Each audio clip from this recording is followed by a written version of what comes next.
Pour utiliser les ressources de cette formation, il faut d'abord les télécharger. Les ressources sont disponibles dans un dossier zip que vous devez télécharger et déballer, c'est-à-dire dézipper dans votre ordinateur. Après les avoir dézippés, vous placez le dossier statistique pour la data science partie 1. Vous pouvez le placer dans le C, dans le disque C, utilisateur et votre nom. D'accord? Ici, c'est Josué. Voilà, j'ai le dossier statistique pour la data science partie 1. J'ouvre le dossier.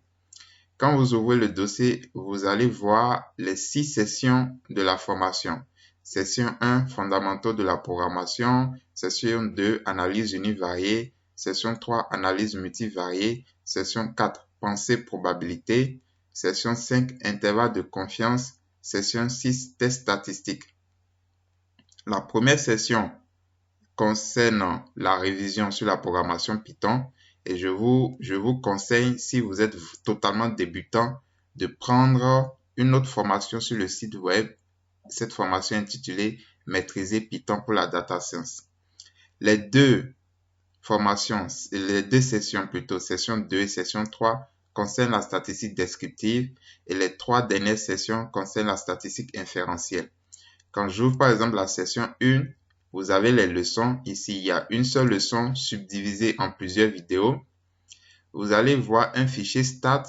Ce fichier notebook stat ne contient pratiquement rien. C'est le fichier que vous pouvez utiliser pour coder tout au long de la vidéo. Vous pouvez coder avec moi. Et par contre, le fichier end contient tout le cours. Les commentaires, les exercices, les codes, etc. Et vous avez les fichiers de données que vous devez utiliser. Ensuite, pareil pour la session 2, vous avez les leçons. La session 3 aussi, vous avez les différentes leçons. Chaque session se termine par un exercice. Donc, vous allez remarquer, chaque session se termine par un exercice. Voilà. Chaque session se termine par un exercice. Vous avez la leçon 1, la leçon 2, etc.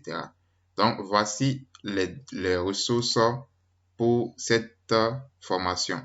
Je vais vous ouvrir quelques fichiers afin de vous rendre compte par vous-même les contenances de ces notebooks-là.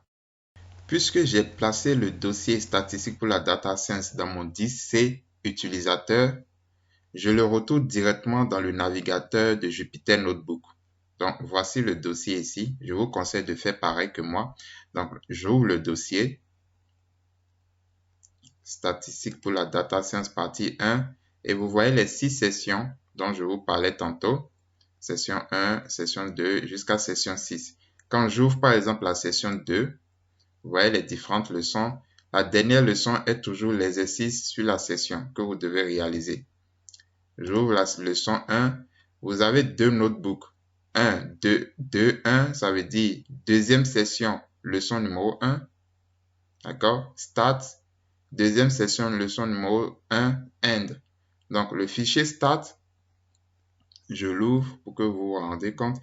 Ce fichier-là, vous pouvez l'utiliser pour coder avec moi tout au long de la vidéo.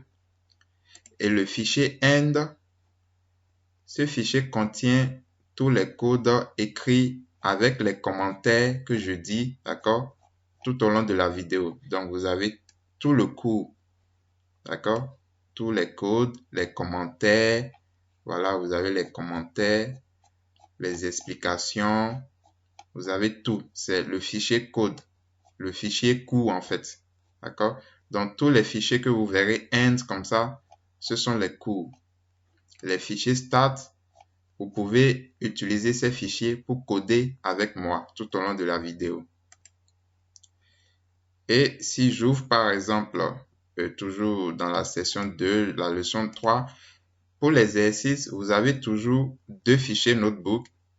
2 exercices, ça veut dire session numéro 2, exercice. 2 corrections, ça veut dire session numéro 2, correction d'exercice. Donc, le fichier exercice, quand vous l'ouvrez par exemple, c'est dans ce fichier que vous réalisez l'exercice et vous avez les différentes questions, d'accord? Vous réalisez l'exercice et dans le fichier correction, vous avez la correction des exercices. D'accord? Vous avez la correction, maintenant le code avec les graphiques, les résultats. Vous avez toute la correction des exercices. D'accord? Maintenant, au cas où, par exemple, dans le fichier exercice, au cas où, par exemple, vous êtes bloqué à une question, d'accord? Et que vous ne savez vraiment pas comment faire et la réponse à cette question dépend, et la réponse à d'autres questions dépend de cette question-là. Vous pouvez double-cliquer tout simplement ici, regardez, double-clic ici pour voir la solution. Vous double-cliquez et rapidement, vous voyez la solution. D'accord? Et comme ça vous permet d'évoluer. Mais je vous invite vraiment à ne pas regarder la correction avant votre propre réflexion. Il faut d'abord essayer l'exercice par vous-même avant de regarder la correction. Donc, voici un peu comment se présentent les ressources de la formation. Vous avez chaque section, les premières leçons sont les cours, la dernière leçon, ce sont les exercices. D'accord? Et dans chaque leçon, vous avez toujours deux fichiers, à moins qu'il y ait des données à utiliser. S'il y a des données, vous aurez le fichier de données. Et vous avez end et start. End, c'est le cours, et start, c'est pour vous permettre de coder avec moi sans déjà connaître les codes à l'avance. Et quand j'ouvre, par exemple, je vais ouvrir une session qui a des exercices. Vous voyez, par exemple, ici, on a un fichier CSV. Donc, ce fichier CSV est dans le même dossier que le notebook. Donc, directement, vous allez pouvoir utiliser le fichier CSV dans votre notebook et travailler. Donc, voici toutes les sessions de la formation. Il y en a 6. Et vous avez les notebooks, les données, les exercices, leurs corrections dans ces dossiers.